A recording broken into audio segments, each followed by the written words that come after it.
Welcome to Sneha TV. Kalvakuntla Kavitha liquor case సంబంధించి తాజా updates ED తెలియజేసింది. ఈ విషయమై అసలు ఏం జరుగుతుంది అనే విషయాన్ని దాసరి విజ్ఞాన్ గారితో మాట్లాడి తెలుసుకుందాం. విజ్ఞాన్ గారు నమస్తే అండి. నమస్తే అండి. ఏంటండి ఆ లిక్కర్ కేసు సంబంధించి తాజా అప్డేట్స్ ఏంటి? ఈడీ ఏదో పక్కా ఆధారాలు ఉన్నాయంటుంది, అసలు ఏంటండి? బేసిక్గా ఆమె జ్యుడిషియరీ రిమాండ్ మామూలుగా గతంలో ఇచ్చిన తేదీ ప్రకారంగా ఈ రోజుకి ముగియాల్సి ఉంది. సో వీడియో కాన్ఫరెన్స్ ద్వారా ఆమెని జడ్జి ముందు ప్రవేశపెట్టి ఈడీ ఇంకో 10 రోజులు అడిగింది. సో జూలై 3 వరకు కస్టడీని పొడిగింపు చేశారు. దేనికి రీజన్ ఏంటి, ఇప్పుడు మళ్ళీ పొడిగించాల్సిన అవసరం ఏంటి, ఏం కనుక్కున్నారు వీళ్ళు అనే వివరాల్లోకి వెళ్తే, యాక్చువల్లీ మన గోవా ఎలక్షన్ టైంలో వినోద్ చౌహాన్ అనే ఆయనకి కవిత పిఏ అభిషేక్ బోయిన్పల్లి అనే ఆయనతో హవాలా రూపంలో 25 కోట్లు బదిలీ చేశాడు అనే విషయం ప్రూవ్ అయిపోయింది. వినోద్ చౌహాన్ ఒప్పుకున్నాడు, అభిషేక్ బోయిన్పల్లి కూడా ఒప్పుకున్నాడు, కవిత పిఏ కూడా ఒప్పుకున్నాడు జరిగింది ఇదని. కవిత ఒప్పుకోవట్లే. కవిత పిఏకి కవిత ద్వారా వెళ్ళిందనే విషయం కవిత ఒప్పుకోవట్లే. అంటే మేబీ ఆమె ఏమనుకుందంటే, నిజంగా నాకు తెలియదండి, నా పిఏ నా దగ్గరే ఉండి నన్ను మోసం చేశాడు, ఇంత పెద్ద పెద్ద డీల్స్ పెట్టుకున్నాడు, అందుకు నా మీదకి వచ్చింది, మొత్తం నా పిఏ అని చెప్పే అవకాశం కూడా ఉంటుంది. వాడికి ఒకవేళ 500 కోట్లు 1000 కోట్లు ఇచ్చి సెటిల్ చేస్తే చెప్పుకోవచ్చు, తప్పలేదు. ఆల్రెడీ ప్రభాకర్ రావుని 1000 కోట్లు ఇచ్చి సెటిల్ చేసుకోవాలా, నువ్వు రాకు తెలంగాణకి అని. సేమ్ అలాగే. కాకపోతే ఇక్కడ ఏంటంటే, ఈమె చేత నిజం ఒప్పించడానికి మాకు ఇంకో 10 రోజులు గడువు కావాలి అని చెప్పేసి కస్టడీలోకి తీసుకుంటామని చెప్పేసి ఈడీ అభ్యర్థన చేస్తే కోర్టు వెంటనే ఓకే చెప్పింది. రీజన్ ఏంటంటే, కోర్టు దగ్గర పక్కా ఎవిడెన్స్లు ఉన్నాయి. కోర్టులో కూడా ఈడీ దగ్గర ఉన్న ఎవిడెన్స్లు కోర్టుకు సబ్మిట్ చేస్తే కోర్టులో కూడా పక్కా ఎవిడెన్స్లు ఉన్నాయి. ఆ ఛార్జ్ షీట్లో ఉన్నవన్నీ కూడా అన్ని వేళ్ళు కవిత కవిత కవిత కవిత అని చూపిస్తానే ఉంది. సో లాస్ట్ టైం పొడిగింపు టైంలో చిన్న మెలికే ఉండే, చౌహాను ఈ 25 కోట్ల వ్యవహారం నిజమా కాదా.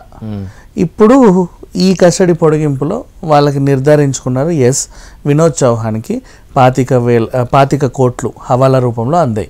ఎవరిచ్చారు? అభిషేక్ బోయిన్పల్లి అని ఆయన ఇచ్చాడు. ఆయనకి కవిత పిఏ ఇచ్చాడు.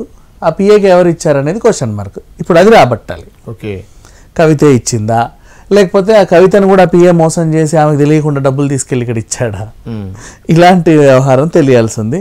సో దీంట్లో అయితే మేబీ కవిత కొంచెం తప్పించుకునే అవకాశం ఉంది. అంటే మంచి కొలిక్కి వచ్చింది కవిత పిఏ ద్వారా అని. బీఆర్ఎస్ కార్యాలయం నుంచి అనేది లాస్ట్ టైం ఆగినటువంటి ఒక ఫుల్ స్టాప్. కానీ ఆ బీఆర్ఎస్ కార్యాలయంలో ఎవరు అనేది క్వశ్చన్ మార్క్ ఉండే. ఇప్పుడు కవిత పిఏ ద్వారా అనేది వచ్చింది. ఇప్పుడు ఆ పిఏ తర్వాత నెక్స్ట్ ఎవడిచ్చాడు?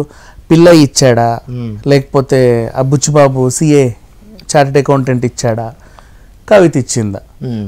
ఇప్పుడు దీన్ని కేటీఆర్ ఇన్ కేస్ ఒకవేళ వీళ్ళకి తెలివి ఉంటే ఇలా చేసుకోవచ్చు. ఎందుకంటే మన కోర్టులు ఏంటిది జస్ట్ అంటే ఎవిడెన్స్ ఎంత తారుమారు చేస్తే అంత పొడిగిస్తూ ఉంటాయి కాబట్టి ఇప్పుడు దీన్ని ఏం చేసుకోవచ్చు అంటే, ఆయనకు ఒకవేళ మనలైతే మనమే ఉచిత సలహా ఇద్దాం, తప్పేముంది.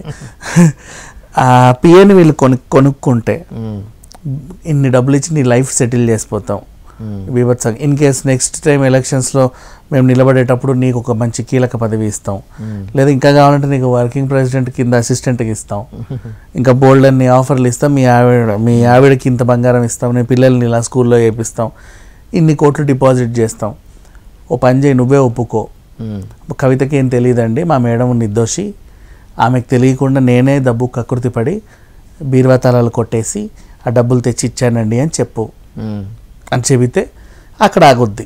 లేదా పిఏకి బుచ్చిబాబు, కవితకి ఏం తెలియదండి, మేడం దగ్గర నేను ఎప్పటి నుంచో సీఏగా ఉంటున్నాను, లెక్కలు తారుమారు చేసి నేను బాగా సంపాదించాను, అసలు ఈ లిక్కర్ స్కామ్ నేనే చేశాను, మా మేడంకి ఏం తెలియదు అని ఆయన చెప్పొచ్చు. ఆ పిల్లయ్య కూడా అలాగే చెప్పొచ్చు. అక్కడ మళ్ళీ కవిత తెగ్గొట్టుకోవచ్చు, ఏమో ఛాన్స్ ఉంటాయి. కానీ ఈడీ అట్లా వదలట్లా. ఎందుకంటే ఆ సుకేష్ ఎవరైతే ఉన్నారు ప్రత్యక్ష సాక్షి, వాడు కవిత పేరే చెప్తున్నాడు. అది అంటే వీళ్ళు చెప్పుకోవచ్చు, ప్రాబ్లం ఏం లేదు, కానీ వాడు మాత్రం కవిత పేరే చెప్తున్నాడు. అదే కవిత ద్వారా అంటున్నా, కవిత డైరెక్ట్గా ఇచ్చినట్టుగా లేదు కాబట్టి డైరెక్ట్గా ఇచ్చినట్టు రుజువులు లేవు. కానీ ప్రత్యక్ష సాక్షి ఉన్నాడు కదా వాళ్ళ దగ్గర, వాడు మాత్రం కవిత పేరే చెప్తున్నాడు. బీఆర్ఎస్ కార్యాలయంలో నాకు కవిత పిలిచింది. వైస్రాయ్ హోటల్లో నేను కవితనే కలిశాను, కవితతోనే మాట్లాడాను, కవితతోనే నేను ఇవన్నీ చేశాను, అలా చేశాను, ఇలా చేశాను. ఆయన మొత్తం నాకు వాట్సాప్ చాట్లు, మళ్ళీ ఇంత వాట్సాప్ చాట్లు అవన్నీ బయట పెట్టాడు అతను. సో ఇక్కడ దాకా వచ్చి ఆగింది. ఇక వీళ్ళు మంచి కీలక అంశం. ఇక నెక్స్ట్ ఆ పిఏ తర్వాత ఎవరు ఎవరు ఎవరు కవిత. అసలు ఆ పిఏకి ఆ డబ్బులు ఎక్కడి నుంచి వచ్చాయని అది కీలకం. ఎగ్జాక్ట్లీ అంతే. అక్కడి నుంచి ఇప్పుడు ఆ పిఏ చెప్తాను నావే డబ్బులు, సరే ఎక్కడ పెట్టావు డబ్బులు, నీకు అవి ఎక్కడి నుంచి ఇది కొట్టేశావు. ఆ మేడం అప్పుడు ఎప్పుడో నాకు 100 కోట్లు ఇచ్చి వాళ్ళకి ఇవ్వమంటే అందులో నేను 10 కోట్లు కొట్టేశాను అని చెప్తాడు. ఎప్పుడు 100 కోట్లు, ఆ 100 కోట్లు ఆమెకి ఎక్కడివి, ఇవి ఇట్లాంటి క్వశ్చన్లు వేస్తారు. ఏకుండా అయితే ఉండరు, అంత ఈజీ కాదు, వీళ్ళు అనుకున్నంత ఆషామాషి అయితే కాదు. సో మోస్ట్లీ మ్యాక్సిమం తెగొచ్చు. అందుకే ఇంకోసారి మళ్ళీ కనిపిస్తుందో కనబడదో, ఇప్పుడంటే కనీసం ములాఖత్ కన్నా వస్తుంది. నెక్స్ట్ టైం తీసుకెళ్ళి ఏ అండమాన్లు వేస్తారో లేకపోతే ఇంకెక్కడ వేస్తారో అని చెప్పి మొన్న ఈ అమలక్కలు వెళ్ళి కలిసి వచ్చారమ్మ, జాగ్రత్తగా ఉండు, చాలా పరిస్థితులు చాలా అనుకూలంగా లేవు, మొత్తం మీకు ప్రతికూలంగా ఉన్నాయని చెప్పి నిన్న సవిత అండ్ సత్యవతి రాథోడ్ కూడా వెళ్ళి కలిసి అట్లా ఏం లేదులే. ఇక ఒక ఆడపిల్లకు జైల్లో ఉంది, మన పార్టీలో ఉండే 4 రోజులు మనతో కలిసి తిరిగింది, ఒక భరోసా. ఎంతసేపు కుటుంబ సభ్యులే వస్తే పార్టీలో ఇంకెవరు వీళ్ళని పట్టించుకోవట్లేదని ఉంటుంది కదా.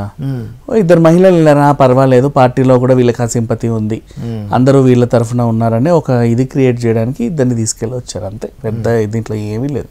ఓకే, అయితే బెయిల్ వచ్చే అవకాశం కూడా ఉండొచ్చుగా. సో కేసు ఎట్లా ఉన్నా కూడా కేసు నుంచి బయట వచ్చే అవకాశం ఉంది. లేదు, రాదు. ఈడీ గట్టిగా వాదిస్తుంది. ఈడీ దగ్గర సాక్షి ఇప్పుడు కేజ్రీవాల్కి కానీ వినోద్ చౌహాన్ కూడా బెయిల్ ఇవ్వద్దు అంటుంది. అవును, వినోద్ చౌహాన్కే బెయిల్ ఇవ్వనప్పుడు కవితకు వచ్చే అవకాశం లేదుగా, బెయిల్ వచ్చే అవకాశం అయితే లేదు. ఓకే, అంతేనా. ఓకే, ఇది తాజాగా ఢిల్లీ లిక్కర్ కేసు సంబంధించి వివరాలు. కవిత సంబంధించినటువంటి కీలక ఆధారాలు ఉన్నాయని చెప్పేసి ఈడీ అంటుంది. సో ఇంకా ఏం జరగబోతుంది అనేది ముందు తెలుస్తుంది. అంతవరకు చూస్తూనే ఉండండి మాస్టర్ కీ టీవీ.